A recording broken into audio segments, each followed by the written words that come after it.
내가 미쳤어. 짐승만도 못한 내가 하마터면 널 2번 죽일 뻔했구나.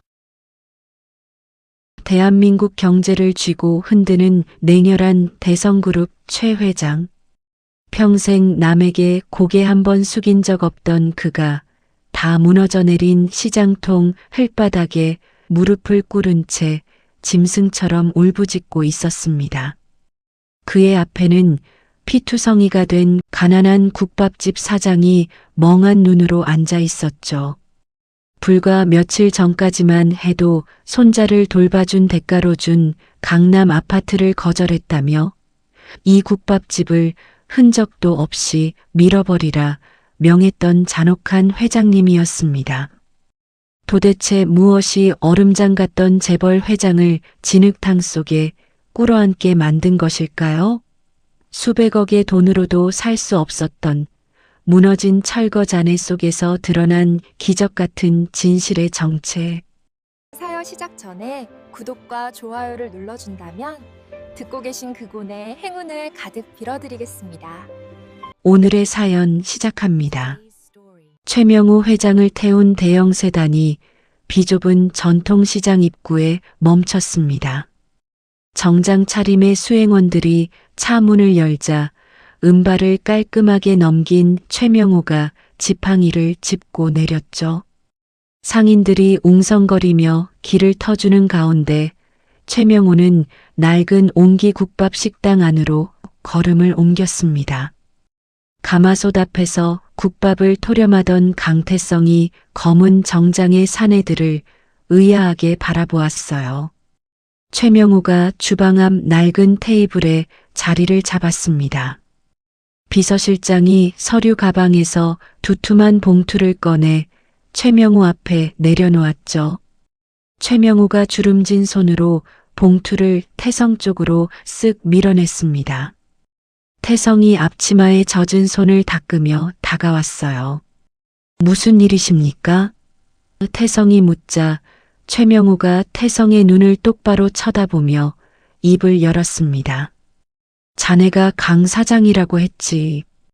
어제 우리 민준이를 돌봐준 거에 대한 내 성의네. 열어보게. 태성이 봉투 안을 확인하고는 눈을 크게 떴습니다. 강남 한복판에 있는 최고급 아파트의 등기권리증이었죠. 태성이 서류를 봉투에 집어넣고 최명우 쪽으로 단호하게 돌려주었습니다. 회장님, 이건 제가 받을 수 없는 물건입니다. 최명우의 짙은 눈썹이 불쾌한 듯 꿈틀거렸어요. 왜? 성에 안 차나? 내 하나뿐인 핏줄을 찾아준 대가치고는 부족하다는 건가? 다른 걸 원하면 당장 말해보게. 최명우가 차가운 목소리로 묻자 태성이 흔들림 없는 눈빛으로 고개를 저었습니다. 아닙니다. 길 잃은 아이를 돌봐주는 건 어른으로서 당연히 해야 할 일입니다. 여기에 돈이나 집으로 값을 매길 수는 없습니다. 마음만 감사히 받겠습니다. 최명우가 코웃음을 치며 지팡이로 바닥을 내리쳤죠. 당연한 일이라. 대가 없는 선의가 어디 있나. 나 최명우는 평생 남에게 빚을 지고는 못 사는 성격이야. 얌전히 받는 게 좋을 거네. 최명우가 자리에서 일어나며 쏘아붙였습니다. 태성 역시 허리를 세우고 대답했어요. 저도 빚지고는 못 사는 성격이라서요. 아이가 흘린 눈물을 돈으로 계산하고 싶지 않습니다. 절대 받지 않겠습니다. 태성이 봉투를 비서실장의 손에 쥐어주었습니다. 최명우는 혀를 차며 거친 발걸음으로 식당을 빠져나갔습니다. 시점은 하루 전 오후로 거슬러 올라갑니다. 점심 장사를 마친 강태성이 재료를 사러 시장 골목을 걷고 있었어요. 바쁘게 오가는 길목 구석에서 작은 남자아이가 쭈그리고 앉아 서럽게 울고 있었죠. 태성이 걸음을 멈추고 다가갔습니다. 최고급 옷을 입은 아이는 길을 잃은 공포에 질려 얼굴이 눈물로 엉망이었습니다. 태성이 무릎을 굽히고 아이의 눈높이를 맞추었어요. 꼬마야, 엄마 아빠 잃어버렸어? 아이가 흠칫 놀라며 물러섰습니다. 태성이 깨끗한 손수건을 건네며 부드럽게 물었죠. 아저씨는 나쁜 사람 아니야. 저기 골목 끝에서 맛있는 국밥집 하는 식당 아저씨야. 우리 꼬마 이름이 뭘까? 아이가 손수건을 쥐고 조그맣게 대답했습니다. 최민준. 태성이 민준의 손을 잡고 따뜻하게 미소 지었어요.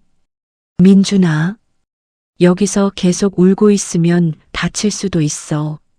식당에 가서 따뜻한 밥 먹으면서 기다릴까? 경찰 아저씨한테 연락해 둘게. 민준이 훌쩍거리다가 태성의 거친 손을 두 손으로 꽉 잡았습니다. 배고파요. 태성이 고개를 끄덕이며 아이를 번쩍 안아들었습니다. 태성이 민준을 데리고 식당으로 들어섰어요. 평상에서 담요를 덮고 누워있던 6살 하율이 몸을 일으켰습니다. 아빠, 이 동생은 누구야? 하율은 선천성 심장병 때문에 입술이 파랬지만 미소만큼은 환했죠. 태성이 하율의 등을 다독이며 대답했습니다. 시장에서 길을 잃어버려서 많이 놀랐나 봐. 아빠가 맛있는 밥 해줄 동안 우리 하율이가 동생이랑 놀아줘. 하율이 달려와 아끼는 장난감을 민준에게 안겨주었습니다.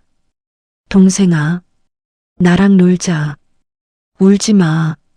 굳어있던 민준도 하율의 다정한 목소리에 옅은 미소를 지었어요. 태성은 주방으로 들어가 가장 부드러운 고기를 썰어 정성껏 국밥을 끓였습니다. 태성이 모락모락 김이 나는 그릇을 평상 위 밥상에 올렸죠.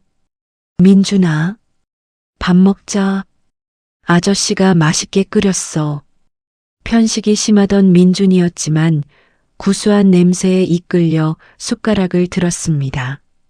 민준이 고기와 함께 한 입 가득 떠먹고는 두 눈을 반짝였어요.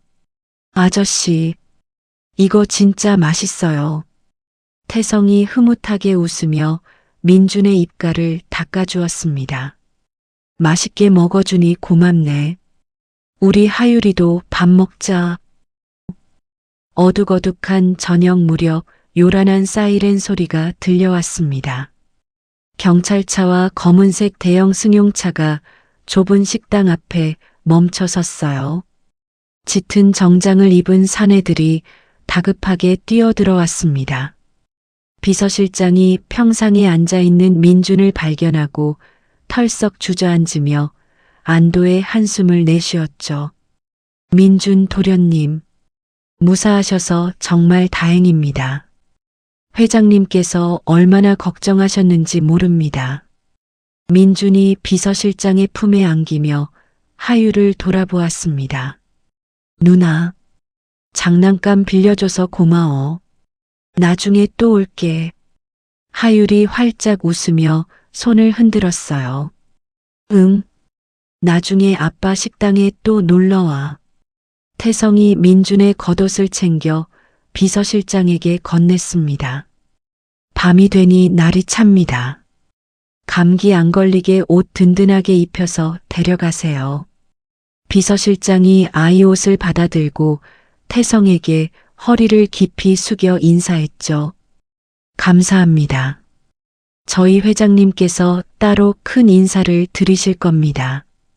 태성이 웃으며 식당 문 앞까지 배웅을 나갔습니다. 인사받으려고 한 일 아닙니다. 무사히 찾았으니 다행이네요. 조심히 들어가세요. 차들이 빠져나가자 태성은 하율을 번쩍 안아 올렸어요. 우리 하율이가 오늘 동생 잘 돌봐줘서 아빠가 아주 자랑스러워. 하율이 태성의 목을 끌어안으며 뽀뽀를 했습니다. 최명호가 대성그룹 본사 꼭대기층에 있는 집무실 문을 거칠게 열어젖혔습니다. 뒤따라 들어온 비서실장이 문을 닫기도 전에 최명우가 들고 있던 서류 봉투를 커다란 원목 책상 위로 집어 던졌죠. 펄럭이며 바닥으로 쏟아진 서류는 강남 최고급 아파트의 등기권리증이었습니다. 최명우가 지팡이로 책상을 쾅쾅 내리치며 거칠게 숨을 몰아쉬었어요. 감히 내 호의를 거절해. 강남 아파트 한 채로는 성에 안 찬다 이거지. 최명우의 눈가에 굵은 주름이 파르르 떨렸습니다. 비서실장이 바닥에 흩어진 서류를 주워 모으며 조심스럽게 입을 열었어요. 회장님, 강태성 사장은 정말로 다른 대가를 바라고 민준 도련님을 돌본 것 같지 않았습니다. 식당 형편도 아주 어려워 보였고요. 최명우가 넥타이를 거칠게 풀어 해치며 쏘아붙였죠. 자네는 사람을 그렇게 몰라. 이 바닥에서 순수한 선해 같은 건 절대 없어. 그놈이 식당을 하고 있는 자리가 정확히 어디야? 우리가 다음 달부터 밀어버리려고 준비 중인 주상복합 재개발 구역 한가운데 아니었나?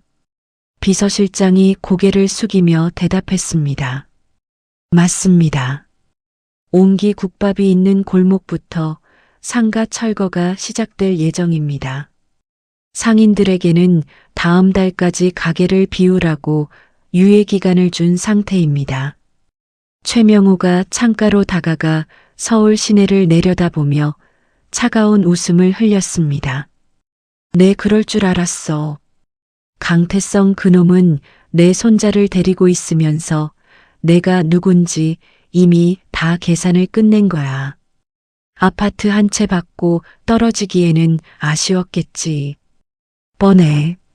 알박기를 해서 철거 보상금을 몇 배로 뜯어내거나 아예 새로 짓는 상가 지분을 통째로 요구할 속셈인 거야. 안 그런가? 비서실장이 난처한 표정으로 덧붙였어요. 하지만 회장님, 강태성 사장이 도련님을 데리고 있을 때 경찰에 먼저 신고를 했습니다. 계산적인 행동으로 보기에는 무리가 있습니다. 최명우가 코웃음을 치며 뒤돌아섰습니다. 그게 바로 고도의 수작이야. 경찰을 불러서 자기가 아이를 보호했다는 명분을 확실하게 만든 거지. 아주 교활한 놈이야. 비서실장이 최명우의 등 뒤로 다가가 한 걸음 물러서며 말했습니다. 강태성 사장에게는 선천성 심장병을 앓고 있는 어린 딸이 있습니다. 당장 수술비도 없어서 매일 시장에서 낡은 가마솥에 국밥을 팔아 하루하루 버티는 처지입니다. 그런 팍팍한 삶을 사는 사람이 대성그룹을 상대로 치밀하게 알박기를 기획할 여력은 없어 보입니다. 한 번만 더 알아보는 게 좋겠습니다. 최명우가 획 돌아서며 지팡이로 바닥을 쾅 쳤어요. 딸이 아프면 더 악착같이 돈에 매달리는 법이야. 아픈 딸을 핑계로 내 동정심까지 유발하려고 들겠지. 내가 5년 전에 지훈이를 잃고 어떻게 이 자리까지 지켜왔는지 자네도 잘 알지 않나? 피도 눈물도 없이 물어뜯어야 살아남는 게 이 세상이야. 강태성 그놈은 내 유일한 핏줄인 민준이를 볼모로 잡고 나를 흔들어 보려고 한 거야.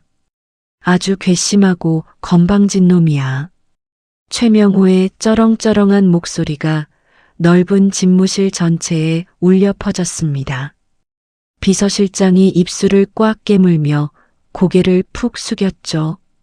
최명호는 가죽 소파에 털썩 주저앉아 거친 숨을 골랐습니다.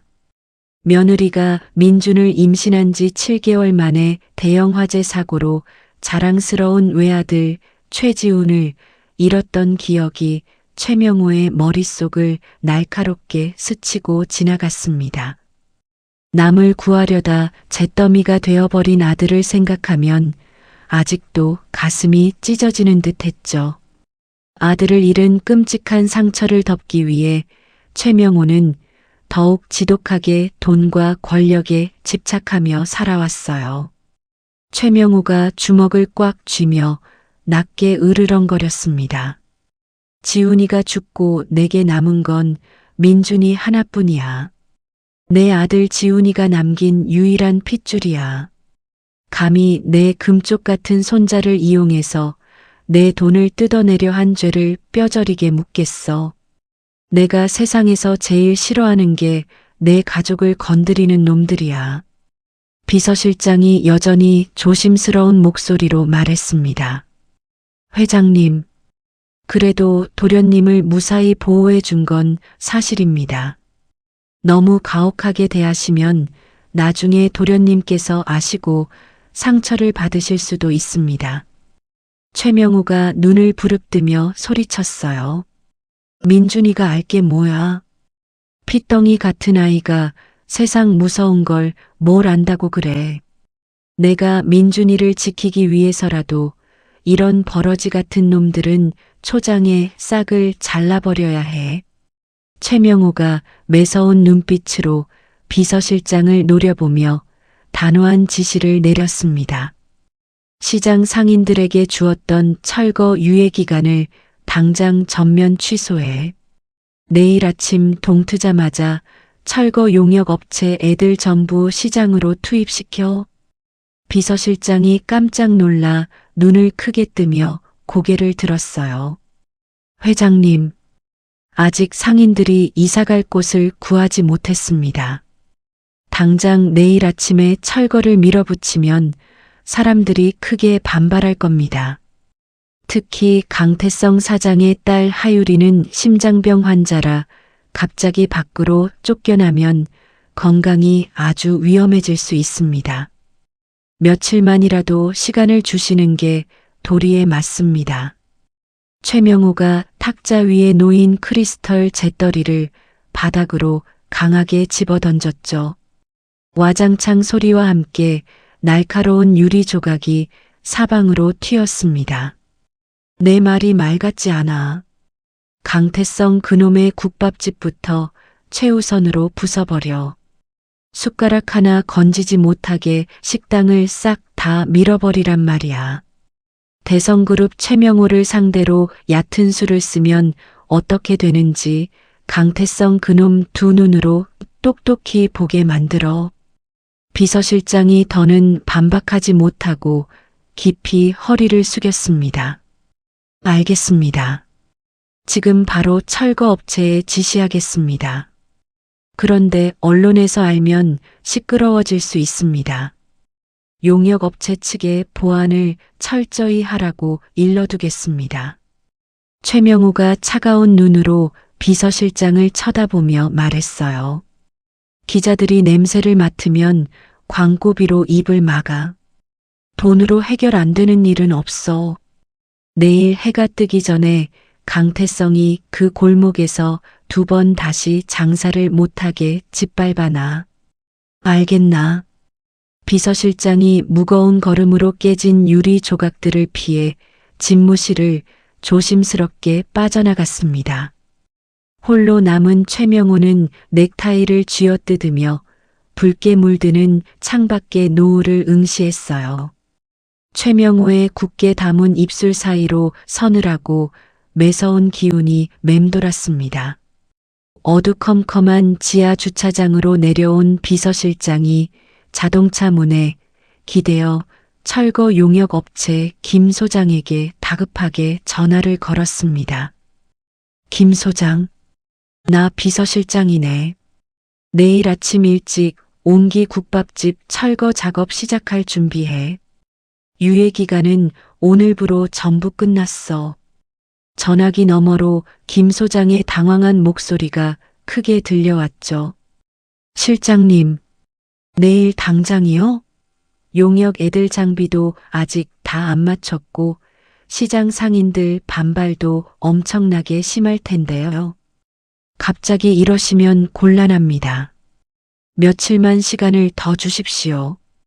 비서실장이 자동차 보닛을 주먹으로 쾅 내리치며 소리쳤습니다. 회장님 특별 지시야.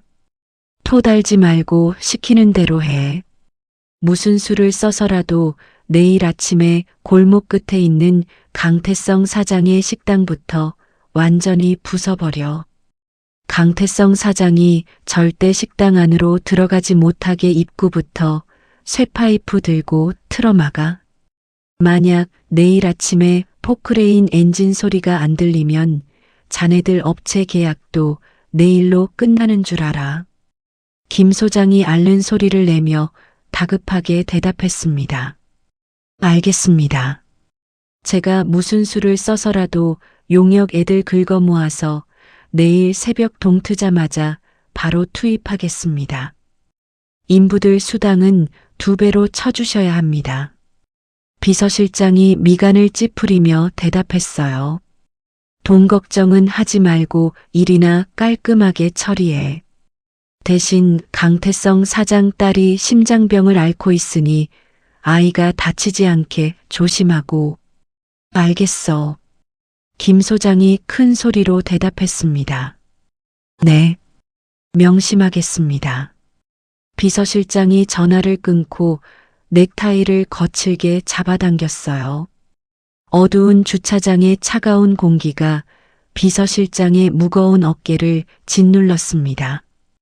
같은 시각 옹기 국밥 식당에서는 강태성이 주방에 쪼그려 앉아 수세미로 낡은 가마솥을 박박 닦으며 내일 아침 장사를 준비하고 있었죠. 하율은 좁은 평상 위에서 얇은 담요를 덮은 채 곤히 잠들어 있었습니다. 새벽 안개가 채 거치지 않은 전통시장에 육중한 포크레인 엔진 소리가 울려 퍼졌습니다. 쇠파이프와 해머를 든 수십 명의 용역 인부들이 옹기 국밥 식당 앞으로 몰려들었죠. 멀찌감치 세워둔 검은 승용차 안에서 비서실장이 차가운 눈으로 상황을 지켜보고 있었습니다. 용역업체 김 소장이 손에 든 무전기를 거칠게 흔들며 소리쳤어요. 시간 없어. 유리에 다 박살내고 집기류 전부 끄집어내. 김 소장의 명령이 떨어지자마자 덩치 큰 인부들이 식당 전면 유리창을 쇠파이프리로 사정없이 내리쳤습니다. 와장창 하는 굉음과 함께 날카로운 유리 조각이 사방으로 쏟아졌죠. 주방에서 아침 육수를 끓이던 강태성이 놀라 뛰쳐나왔습니다.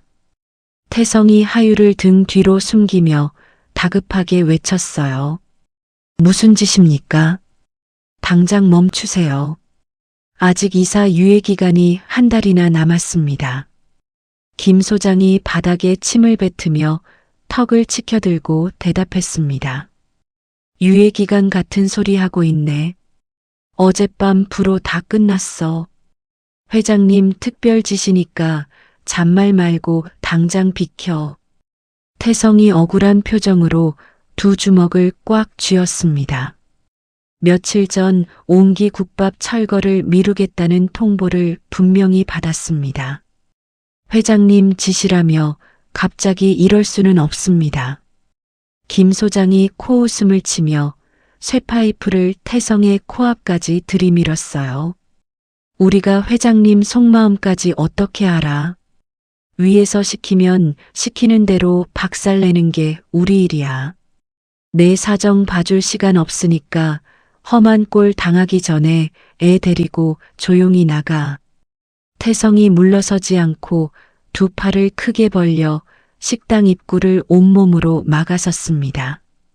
우리 하율이 심장이 아파서 지금 당장 길거리에 나앉으면 큰일 납니다. 며칠만이라도 방을 구할 시간을 주십시오. 제발 부탁드립니다. 태성의 간절한 호소에도 김 소장은 눈 하나 깜짝하지 않고 부하들을 향해 손가락을 까딱였죠. 말귀를 더럽게 못 알아듣는구먼. 싹 다 끌어내. 김 소장의 신호에 맞춰 험악하게 생긴 인부 서너 명이 태성에게 달려들었습니다.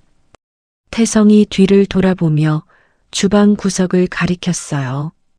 하유라, 저기 주방 안쪽 창고에 들어가서 두 귀 꽉 막고 숨어 있어. 아빠가 부를 때까지 절대 나오면 안 돼. 하율이 겁에 질린 얼굴로 눈물을 뚝뚝 흘리며 태성의 바짓가랑이를 붙잡았습니다. 아빠, 무서워.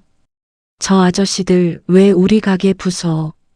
태성이 하율의 작은 손을 떼어내며 억지로 등을 떠밀었죠. 괜찮아. 아빠가 다 쫓아낼 테니까 어서 들어가. 하율이 창고 안으로 몸을 숨기자 태성이 다시 밖을 향해 매서운 눈빛을 번뜩였습니다. 인부들이 식당 안으로 밀고 들어와 테이블을 뒤엎고 의자를 집어 던지기 시작했어요. 우당탕하는 소음과 함께 태성의 피땀이 서린 식당이 순식간에 난장판으로 변해갔습니다.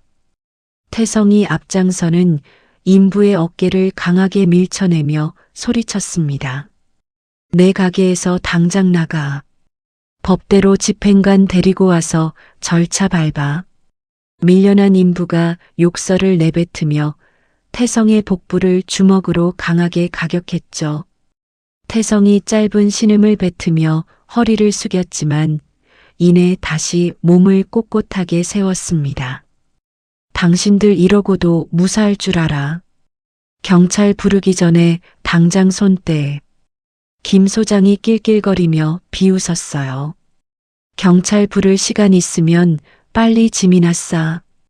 어차피 다 박살낼 고물들 끌어안고 있어봐야 내 몸만 부서져. 태성이 식당 기둥을 꽉 붙잡고 끝까지 버텼습니다. 내가 두 눈 시퍼렇게 뜨고 살아있는 한 내 국밥집은 못 부숴. 한 발자국도 못 들어간다. 인부들이 태성의 팔과 다리를 붙잡고 강제로 밖으로 끌어내려 했지만 태성은 바닥을 구르며 필사적으로 저항했어요. 좁은 식당 입구에서 여러 명의 사내가 뒤엉켜 거친 숨을 토해내며 격렬한 몸싸움을 벌였습니다. 난투극이 길어지자 잔뜩 독이 오른 덩치 큰 인부가 앞으로 나섰습니다. 그 사내가 태성의 낡은 셔츠 멱살을 거칠게 틀어쥐고 허공으로 번쩍 들어 올리듯 흔들어댔어요. 이 자식이 진짜 좋게 말로 하니까 장난으로 보이나? 당장 안 꺼져. 사내가 태성을 바닥으로 강하게 내동댕이 쳤죠. 태성이 둔탁한 소리를 내며 거친 시멘트 바닥에 나뒹굴었습니다. 태성의 셔츠 앞섭이 투두둑 소리를 내며 단추와 함께 찢어졌어요. 그 순간 태성이 목걸이처럼 두꺼운 줄에 엮고 안주머니 깊숙이 소중하게 품고 다니던 물건이 밖으로 튕겨 나왔습니다. 검게 그을리고 군데군데 찌그러진 낡은 회중시계였죠. 쇠줄이 끊어지면서 회중시계가 시멘트 바닥을 구르며 김 소장의 발밑에 멈춰 섰습니다.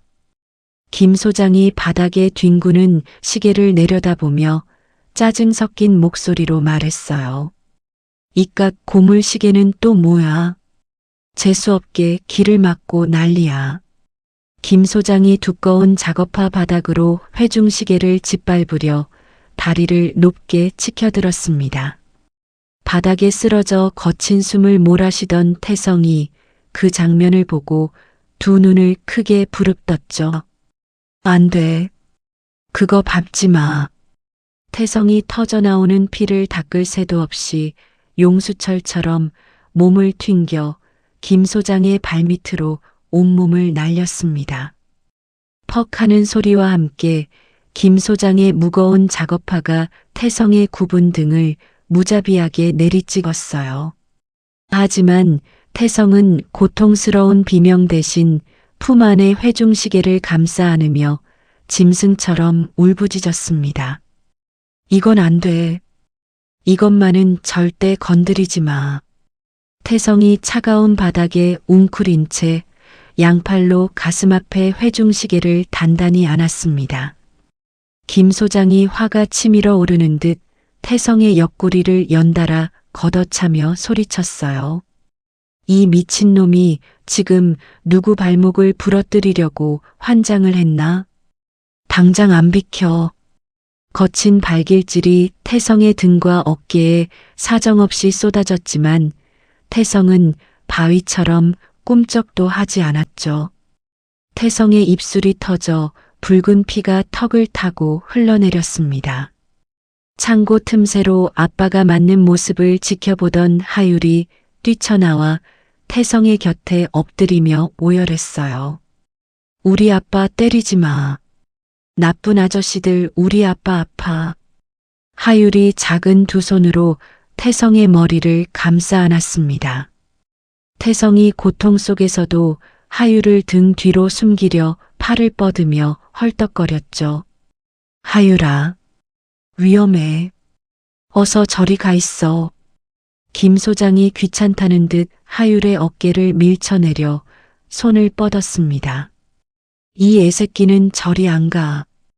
태성이 김 소장의 바짓가랑이를 꽉 움켜쥐고 무서운 눈빛으로 올려다보며 소리쳤어요.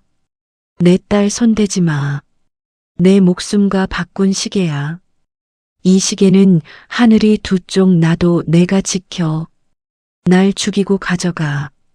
태성의 처절한 외침이 아수라장이 된 국밥집 안을 쩌렁쩌렁하게 울렸습니다. 멀리서 그 모습을 지켜보던 비서실장이 눈살을 찌푸리며 차 문을 열고 밖으로 걸어 나왔죠. 단순한 알박기라고 생각했던 태성의 눈빛이 너무나도 절박하고 결연했기 때문입니다. 비서실장의 무거운 구두 발소리가 먼지 자욱한 식당 입구를 향해 천천히 다가가고 있었습니다. 비서실장의 구두 발소리가 먼지 자욱한 옹기 국밥 식당 입구에서 멈췄습니다. 쇠파이프를 들고 씩씩거리던 김 소장과 용역 인부들이 뒤를 돌아보며 슬금슬금 물러섰죠. 비서실장이 차가운 시선으로 바닥에 웅크려 핏발선 눈으로 자신을 노려보는 강태성을 내려다보았습니다. 태성의 품에는 하율이 꼭 안겨 있었고 두 팔은 가슴 앞에 무언가를 필사적으로 감싸고 있었어요. 비서실장이 낮고 위압적인 목소리로 김 소장에게 지시했습니다. 작업 잠깐 멈춰. 이 남자가 도대체 뭘 저렇게 감싸고 있는지 당장 뺏어서 확인해. 김 소장이 고개를 끄덕이며 억센 두 손으로 태성의 팔을 억지로 비틀어 풀기 시작했어요. 이 자식이. 실장님 말씀 안 들려. 당장 내놔. 뭐 대단한 금붙이라도 숨겼나. 태성이 고통스러운 신음을 내뱉으면서도 이를 악물고 끝까지 버텼습니다. 하지만 여러 명의 인부가 동시에 달려들어 강제로 태성의 손을 비틀어 열었죠. 김 소장이 태성의 찢어진 셔츠 안쪽에서 굴러떨어진 낡은 회중시계를 낚아챘습니다. 뭐야? 기껏해야 다 탓빠진 고물 시계 하나 가지고 이 난리를 친 거야? 하여간 없는 놈들이 궁상 떨기는. 김 소장이 코웃음을 치며 회중시계를 비서실장에게 툭 던지듯 건넸습니다. 바닥에 쓰러진 태성이 피투성이가 된 손을 뻗으며 절규했어요. 그건 안 돼. 돌려줘. 내 목숨보다 소중한 거야. 차라리 날 죽이고 가져가. 태성의 처절한 외침을 무시한 채 비서실장이 무심한 표정으로 검게 그을린 회중시계를 받아들었습니다. 비서실장이 먼지를 툭툭 털어내며 찌그러진 회중시계의 앞면을 살폈습니다. 불에 심하게 그을려 유리판이 깨져 있었고 시계바늘은 오래전에 멈춰 있었죠. 비서실장이 귀찮다는 듯 시계를 뒤집어 뒷면을 확인하는 순간이었습니다. 무표정하던 비서실장의 두 눈이 크게 부릅떠지며 얼굴 근육이 딱딱하게 굳어버렸어요. 시계 뒷면에는 세밀한 필기체로 C, J, H라는 이니셜이 선명하게 각인되어 있었습니다. 비서실장의 손이 파르르 떨리기 시작했죠. 5년 전 대형 화재 참사로 세상을 떠난 최명우 회장의 외아들 최지훈. 그 최지훈이 성년이 되던 해에 최 회장이 직접 스위스에서 특별 주문 제작해 선물했던 세상에 단 하나뿐인 회중시계였습니다. 비서실장은 시계를 바닥에 떨어뜨릴 뻔하다가 가까스로 움켜쥐었어요. 이마에 식은땀이 맺혔습니다. 당황한 비서실장이 급히 양복 안주머니에서 스마트폰을 꺼내 들었습니다. 떨리는 손가락으로 카메라 앱을 켜고 회중시계의 앞면과 이니셜이 또렷하게 찍힌 뒷면 사진을 연달아 촬영했죠. 찰칵하는 셔터 소리와 함께 비서실장이 뒤로 돌아서서 다급하게 최 회장의 개인 번호를 눌렀습니다. 통화 연결음이 채 끝나기도 전에 사진 전송 버튼을 누른 비서실장이 침을 꼴깍 삼키며 통화가 연결되기를 기다렸어요. 용역 인부들이 어리둥절한 표정으로 비서실장의 뒷모습만 쳐다보고 있었습니다. 시점은 대성그룹 본사 꼭대기층 최명우 회장의 집무실로 바뀝니다. 최명우가 넓은 원목 책상 앞에 앉아 미간을 찌푸린 채 태블릿 PC로 재개발 구역 조감도를 검토하고 있었어요.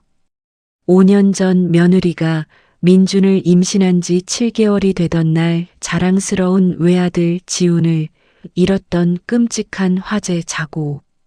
당시 지훈의 시신은 형태조차 알아보기 힘들 정도로 심하게 훼손되어 있었고 유품 하나 건지지 못했습니다. 최명호는 그날 이후 가슴 한구석이 텅 빈 것처럼 차갑고 메마른 삶을 살아왔죠. 책상 한쪽에 놓인 스마트폰 화면이 밝아지며 짧은 진동이 울렸습니다. 비서실장이 보낸 메시지 알림이었어요. 최명우가 신경질적으로 스마트폰을 집어들고 화면 잠금을 풀었습니다. 화면에 뜬 사진 2장을 무심코 확인하던 최명우의 동공이 지진이라도 난 것처럼 격렬하게 흔들리기 시작했어요. 사진 속에는 찌그러지고 그을렸지만 최명우가 평생 잊을 수 없는 낡은 회중시계가 담겨 있었습니다. 달고 다른 뒷면의 C, J, H 이니셜을 확인한 최명우가 들고 있던 스마트폰을 책상 위로 툭 떨어뜨렸어요. 지훈아, 내 아들 지훈이 시계가 어떻게... 최명우의 마른 입술 사이로 갈라진 목소리가 새어나왔습니다. 핏기가 가신 최명우가 자리에서 벌떡 일어났어요. 옆에 세워둔 지팡이가 바닥으로 나동그라졌지만 최명우는 지팡이를 집어들 생각조차 하지 못했습니다. 다리가 풀려 비틀거리던 최명우가 책상을 짚고 간신히 버티며 비서실장에게 전화를 걸었습니다. 실장, 그 시계. 방금 자네가 보낸 사진 속 시계 지금 어디 있나? 대답해. 당장 말해. 최명우의 목소리는 분노와 슬픔 그리고 믿기 힘든 충격이 뒤섞여 형편없이 떨리고 있었습니다. 수화기 너머로 시장통의 소음과 함께 비서실장의 다급한 목소리가 들려왔죠. 회장님, 지금 당장 옹기국밥으로 오셔야겠습니다. 이 시계 강태성 사장이 가슴에 품고 있던 물건입니다. 최명호의 심장이 쿵하고 바닥으로 곤두박질 치는 것 같았습니다. 5년 전 아들이 목숨을 잃은 화재 현장에서 마지막까지 누군가를 살리려 했다는 소방관의 증언이 뇌리를 스쳤죠. 유품 하나 남지 않았던 아들의 마지막 흔적이 강남 아파트를 거절하고 손자 민준을 구해준 하찮은 국밥집 주인의 품에서 나왔다는 사실에 최명호는 숨을 쉴 수가 없었습니다. 최명호가 넥타이를 거칠게 풀어 던지며 집무실 밖으로 뛰쳐나갔습니다. 복도에 대기 중이던 수행원들이 혼비백산하여 최명호의 뒤를 쫓았어요. 회장님, 지팡이 두고 오셨습니다. 비서가 다급하게 소리쳤지만 최명호는 뒤도 돌아보지 않고 전용 엘리베이터 버튼을 미친 듯이 눌렀습니다. 덜컹거리는 엘리베이터 안에서 최명호는 두 손으로 얼굴을 감싸쥐고 낮게 오열했어요. 평생 돈과 권력만 믿으며 피도 눈물도 없이 살아온 대성그룹 최명호 회장의 견고한 성벽이 낡은 회중시계 하나에 와르르 무너져 내리고 있었습니다. 시장을 향해 내달리는 검은 세단 뒷좌석에서 최명호는 창밖으로 스쳐 지나가는 풍경을 보며 아들의 이름을 끊임없이 부르고 또 불렀어요. 기적과 진실이 엇갈린 시장통의 허름한 국밥집을 향해 최명호의 차가 맹렬하게 질주하고 있었습니다. 요란한 마찰음과 함께 대형 세단이 옹기 국밥 식당 앞에 멈춰 섰습니다. 차 문이 열리기도 전에 최명호가 비틀거리며 밖으로 뛰쳐나왔죠. 지팡이조차 짚지 않은 최명호의 걸음은 금방이라도 고꾸라질 듯 위태로웠습니다. 박살난 유리창과 뒤집힌 테이블들이 널브러진 식당 앞은 처참했습니다. 비서실장이 다급하게 다가와 두 손으로 조심스럽게 회중시계를 건넸어요. 회장님, 시계 확인해 보십시오. 최명호의 주름진 두 손이 덜덜 떨리며 시계를 받아들었습니다. 불에 타서 새까맣게 변한 겉면과 깨진 유리판 위로 최명호의 뜨거운 눈물이 뚝뚝 떨어졌죠. 최명호가 시계를 뒤집어 알파벳 이니셜을 확인하고는 거칠게 숨을 헐떡였습니다. 이럴 수는 없어. 이건 내 아들 지훈이 물건이야. 최명호의 시선이 바닥에 쓰러져 피를 흘리는 강태성을 향했습니다. 태성은 여전히 하유를 품에 꽉 안은 채 핏발선 눈빛으로 사람들을 노려보고 있었어요. 최명호가 비틀거리며 태성의 앞으로 다가갔습니다. 최명호가 덜덜 떨리는 목소리로 물었죠. 강 사장, 이 시계가 왜 자네 품에서 나오는 건가? 도대체 이 물건을 어디서 났어? 말해보게. 태성이 입가에 묻은 피를 소매로 닦아내며 힘겹게 몸을 일으켰습니다. 태성이 멍한 눈으로 회중시계를 바라보았습니다. 시점은 5년 전 겨울의 끔찍한 대형 화재 참사 현장으로 거슬러 올라갑니다. 시뻘건 불길이 낡은 상가 건물을 집어삼키고 도끼 품은 검은 연기가 복도를 가득 채웠어요. 강태성이 무너진 철골 잔해에 다리가 깔려 피를 흘리며 쓰러져 있었습니다. 매캐한 연기 속에서 태성이 의식을 잃어가던 찰나 누군가 거친 기침을 하며 다가왔죠. 며느리의 출산을 앞두고 있던 최지훈이었습니다. 최지훈이 맨손으로 불타는 잔해를 들어 올리며 소리쳤어요. 정신 차리세요. 여기서 눈 감으면 죽습니다. 제가 도와드릴 테니 어서 일어나십시오. 최지훈이 태성의 팔을 어깨에 두르고 비상구를 향해 절뚝거리며 걸음을 옮겼습니다. 조금만 참으세요. 거의 다 왔습니다. 최지훈이 격려했지만 출구 앞까지 다가간 순간 천장이 굉음을 내며 무너져 내렸어요. 거대한 화마가 두 사람의 퇴로를 완전히 가로막았습니다. 최지훈이 주위를 둘러보더니 온 힘을 다해 태성을 깨진 창문 밖으로 강하게 밀쳐냈습니다. 태성이 창틀을 붙잡고 버티려 하자 최지훈이 자신의 안주머니에서 낡은 회중시계를 꺼내 태성의 손에 꽉 쥐어주었죠. 아저씨, 꼭 살아서 나가십시오. 제 몫까지 부끄럼 없이 살아주세요. 부탁입니다. 최지훈이 그을린 얼굴로 환하게 미소 짓는 순간 천장의 콘크리트 덩어리가 떨어져 내리며 최지훈을 덮쳤습니다. 태성이 창밖으로 튕겨져 나가며 절규했어요. 안 돼. 젊은 양반. 같이 나가야지. 내 손 잡아. 태성의 부르짖음은 거대한 폭발음과 함께 묻혀버렸습니다.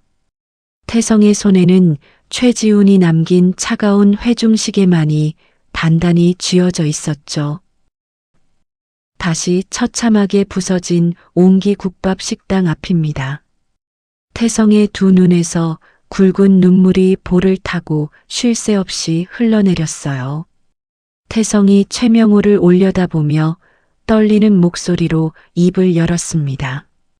회장님, 저를 살려주신 은인께서 마지막으로 남기신 유품입니다. 그래서 제 목숨을 걸고서라도 지켜야만 했습니다. 그분은 저에게 새로운 생명을 주셨습니다. 저는 그분의 몫까지 세상의 빚을 갚으며 선하게 살겠다고 매일 밤 맹세했습니다. 어제 시장에서 길을 잃은 아이를 거두었던 것도 모두 은인께서 베풀어 주신 은혜를 갚기 위해서였습니다. 이 시계는 제 심장이나 다름없습니다. 부디 돌려주십시오.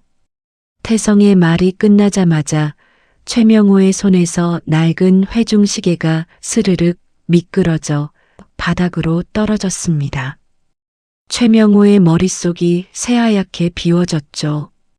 돈으로 모든 것을 해결하려 했던 자신의 오만함이 얼마나 끔찍한 괴물 같은 짓이었는지 뼈저리게 깨달았습니다. 강제 철거로 무참히 짓밟으려 했던 눈앞의 피투성이 남자가 바로 하나뿐인 아들이 자기 목숨과 맞받고 살려낸 바로 그 사람이었습니다. 게다가 그 남자가 죽은 아들의 유일한 핏줄인 손자 민준을 따뜻한 국밥으로 거두어 주었죠. 아들의 숭고한 온기가 태성을 거쳐 다시 민준에게로 이어진 기적 같은 진실 앞에서 최명호는 도저히 숨을 쉴 수가 없었습니다. 최명호가 비서실장을 향해 소리쳤습니다. 당장 철수해. 당장 저놈들 다 내쫓아버려. 비서실장이 들고 있던 강제 철거 집행 서류를 빼앗은 최명호가 서류를 반으로 북북 찢어 허공으로 흩뿌렸습니다. 당장 다 꺼져. 내 눈앞에서 다 사라져버려. 최명호가 흙먼지가 뒹구는 식당 바닥에 털썩 무릎을 꿇었습니다. 은발의 대성그룹 회장이 찢어진 셔츠 차림의 국밥집 사장 앞에 완전히 엎드려 양손으로 얼굴을 감싼 채 짐승처럼 오열하기 시작했죠. 아, 내가 무슨 짓을, 내가 도대체 무슨 미친 짓을 저지른 건가. 내 아들이 목숨 바쳐 살려낸 사람인 줄도 모르고. 지훈아, 이 못난 애비가 짐승만도 못한 짓을 했구나. 널 2번 죽일 뻔했어. 최명호의 처절하고 구슬픈 울음소리가 박살난 식당 골목을 가득 채웠습니다. 쇠파이프를 들고 기세등등하던 김 소장과 용역 인부들도 기가 질려 슬금슬금 뒷걸음질을 쳤고 비서실장도 붉어진 눈시울을 훔치며 고개를 돌렸어요. 하유를 품에 안고 있던 태성이 당황하여 엉거주춤 다가갔습니다. 태성이 최명호의 떨리는 어깨를 조심스럽게 부축하며 다급하게 말했죠. 회장님, 이러시면 안 됩니다. 바닥이 찹니다. 어서 일어나십시오. 최명호가 태성의 투박하고 굳은 살 박힌 두 손을 자신의 양손으로 꽉 부여잡았습니다. 최명호가 눈물 콧물로 엉망이 된 얼굴을 들어 태성을 간절하게 바라보았어요. 강 사장, 아니 태성아, 내가 죽일 놈이네. 돈에 눈이 멀어 짐승 같은 짓을 했어. 우리 지훈이가 살려낸 사람이 바로 자네였어. 그리고 자네가 우리 민준이를 품어주었지. 늦었지만 정말 고맙네. 우리 지훈이의 마지막을 이렇게 지켜줘서 고맙고 우리 불쌍한 민준이를 살려줘서 고마워. 내가 자네와 저 어린 하유리에게 지은 죄를 내 평생 갚으며 살겠네. 제발 이 어리석은 늙은이를 용서해 주게. 최명호가 태성의 흙 묻은 손등에 얼굴을 묻고 아이처럼 엉엉 소리 내어 울었습니다.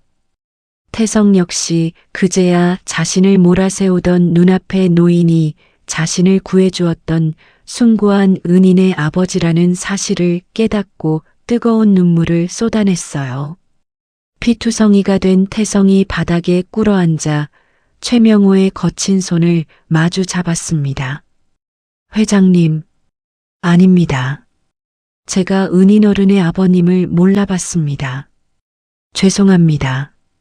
전혀 다른 세상을 살아가던 두 사람의 얽히고 설킨 깊은 상처가 낡은 회중시계 하나로 인해 비로소 뜨겁게 녹아내리고 있었습니다. 며칠 뒤 대성그룹 본사 회장실입니다. 최명호가 원목 책상에 앉아 결제 서류에 힘차게 서명했습니다. 최명호가 서류를 비서실장에게 건네며 단호한 목소리로 말했죠. 오늘부로 우리 그룹이 추진하던 전통시장 주상복합 재개발 사업은 전면 백지화하네. 당장 언론에 공식 발표 자료를 배포해. 비서실장이 고개를 숙이며 대답했습니다. 알겠습니다. 상인들에게 철거 취소 공문을 바로 발송하겠습니다. 최명호가 자리에서 일어나며 옅은 미소를 지었어요. 그리고 강태성 사장 식당 수리비와 시장 상인들 피해 보상금도 최고 수준으로 당장 집행하게. 내가 지은 죄를 조금이나마 씻어야 하지 않겠나? 비서실장이 밝은 표정으로 대답했습니다. 네. 회장님, 옹기 국밥 리모델링 공사는 내일부터 바로 시작하도록 조치해 두었습니다. 이제 병원으로 가실 시간입니다. 하율 양의 수술이 곧 시작됩니다.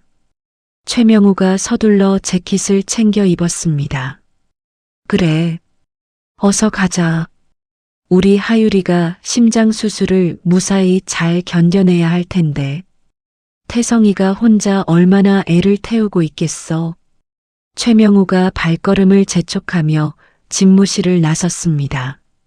최명호의 뒷모습은 예전에 차갑고 날카롭던 기업 사냥꾼이 아니라 따뜻한 할아버지의 모습으로 변해 있었죠. 대학병원 수술실 앞 복도입니다. 강태성이 두 손을 모으고 초조하게 복도를 서성거리고 있었어요. 수술실 문 위에 켜진 빨간 불빛이 태성의 마음을 더욱 타들어가게 만들었습니다. 그때 복도 끝에서 최명호가 최민준의 손을 잡고 다급하게 걸어왔죠. 태성아, 수술은 잘 진행되고 있나? 최명호가 태성의 어깨를 다독이며 따뜻하게 물었습니다. 태성이 붉게 충혈된 눈으로 최명호를 바라보며 대답했어요. 아직 아무 소식도 없습니다.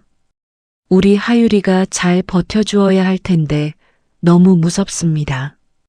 회장님, 최명호가 태성의 두 손을 꽉 마주 잡았습니다. 걱정하지 마. 내가 이 병원에서 제일 가는 의료진을 전부 모아달라고 신신당부를 해두었어. 우리 하율이는 아주 강한 아이니까 반드시 건강하게 웃으면서 나올 거야. 최명호의 진심 어린 위로에 태성의 눈에서 굵은 눈물이 떨어졌습니다. 민준이 태성의 바짓가랑이를 잡고 흔들며 맑은 목소리로 외쳤어요. 아저씨, 울지 마세요.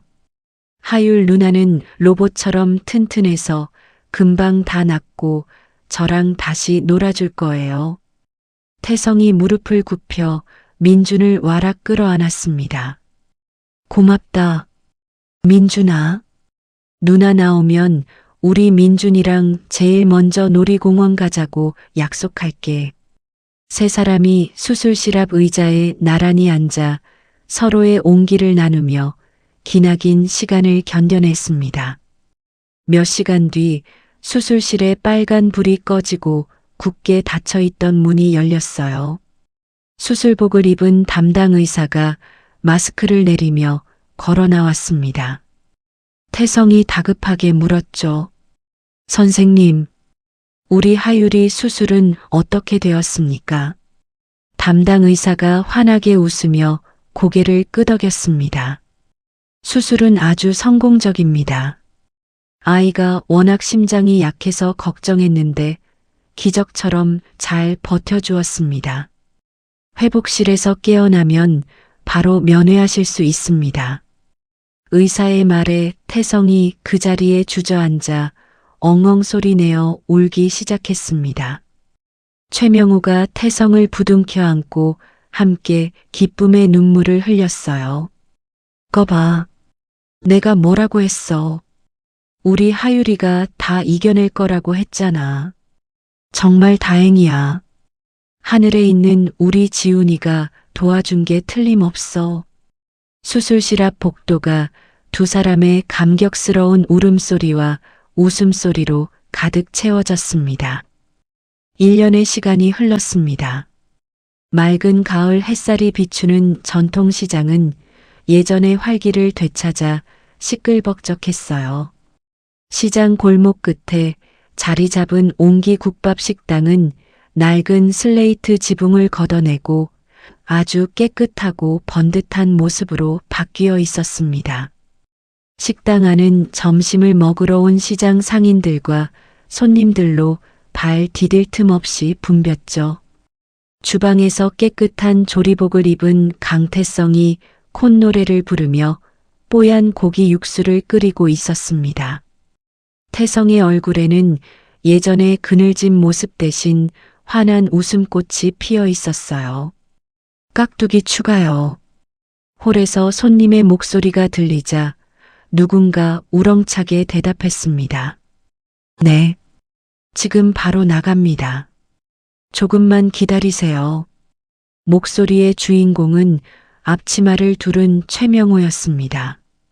대성그룹의 회장인 최명호가 쟁반에 깍두기와 고추를 담아 손님들의 테이블로 부지런히 나르고 있었죠.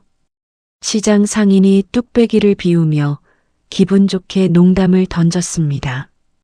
최 회장님, 오늘 깍두기 맛이 아주 기가 막힙니다.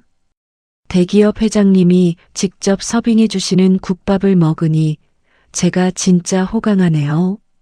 최명우가 호탕하게 웃으며 빈 그릇을 치웠습니다. 허허, 제가 이 집 식당 서빙 담당 아닙니까? 맛있게 드셨으면 단골 손님들 많이 데려오세요. 우리 태성이가 끓인 국밥이 대한민국에서 최고로 맛있으니까요. 주방에서 국밥을 토렴하던 태성이 고개를 내밀며 웃었어요. 아버님, 무리하지 마시고 저기 앉아서 좀 쉬세요. 제가 다 알아서 하겠습니다. 최명우가 손사래를 치며 다시 쟁반을 집어들었습니다. 무슨 소리야? 식당에 손님이 이렇게 차고 넘치는데 나 혼자 쉴 수는 없지. 밥값은 해야 할 거 아닌가. 어서 뚝배기나 마저 끓여. 두 사람의 허물없는 대화에 식당 안 손님들이 다 함께 한박웃음을 터뜨렸습니다. 식당 문이 활짝 열리며 유치원 가방을 맨 최민준과 하율이 손을 잡고 뛰어들어왔습니다. 수술 흉터가 아물고 혈색이 아주 좋아진 하율이 씩씩하게 외쳤어요. 아빠, 할아버지, 우리 유치원 다녀왔습니다. 태성이 국자를 내려놓고 두 팔을 벌려 달려나갔습니다. 오냐? 우리 똥강아지들, 오늘 유치원에서 재미있게 놀았어? 태성이 하율과 민준의 볼에 번갈아 뽀뽀를 퍼부었죠. 최명호도 앞치마에 손을 닦으며 다가와 민준과 하율의 머리를 쓰다듬었습니다. 우리 민준이랑 하율이 배고프지? 할아버지가 맛있는 수육 썰어줄 테니까 손 씻고 평상에 앉아 있어. 두 아이가 까르르 웃으며 화장실로 뛰어갔습니다. 최명호가 주방 한쪽 벽에 걸린 작은 액자를 흐뭇하게 올려다 보았어요.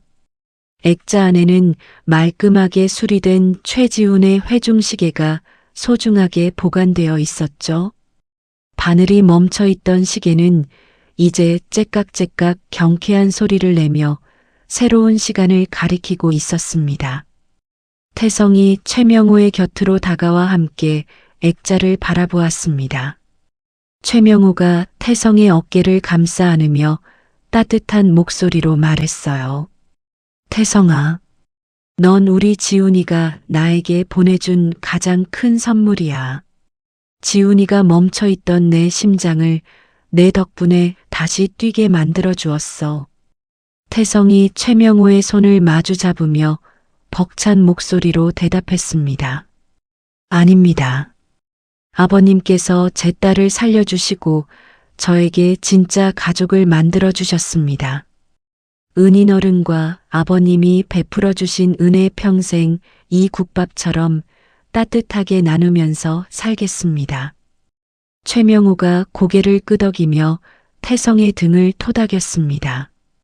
평상에 마주 앉아 국밥을 맛있게 먹여주는 민준과 하율의 왁자지껄한 웃음소리가 식당 안을 가득 채웠어요. 차가운 동과 오해로 얼룩졌던 시간이 지나가고 피보다 진한 사랑으로 뭉친 진짜 가족의 밥상 위로 눈부신 햇살이 따스하게 내려앉고 있었습니다. 오늘 사연 어떻게 들으셨나요? 돈과 권력으로 모든 것을 계산하려 했던 얼음장 같던 회장님이 대가 없는 순수한 선행과 아들의 유품 앞에서 무너져 내리며 참회하는 모습이 참 뭉클하게 다가옵니다. 살다 보면 참 각박하고 정없는 세상이라고 느껴질 때도 많지만 태성 씨처럼 묵묵히 베푸는 작은 선의가 돌고 돌아 결국 기적 같은 인연을 만들어내는 걸 보면 아직 우리 사는 세상은 참 따뜻한 것 같습니다. 핏줄을 넘어 진정한 가족으로 거듭난 두 사람과 맑게 웃는 하율이, 민준이가 앞으로는 펄펄 끓는 뚝배기 국밥처럼 든든하고 행복하게 살아가길 진심으로 응원하게 되네요. 여러분 주변에도 보이지 않는 곳에서 마음의 온기를 나누는 분들이 계신가요? 오늘 하루는 우리도 누군가에게 작은 위로가 되어주는 하루를 보내셨으면 좋겠습니다. 이야기를 끝까지 들어주신 분이 계시다면 잘 들었다고 댓글 하나만 남겨주세요. 감사합니다.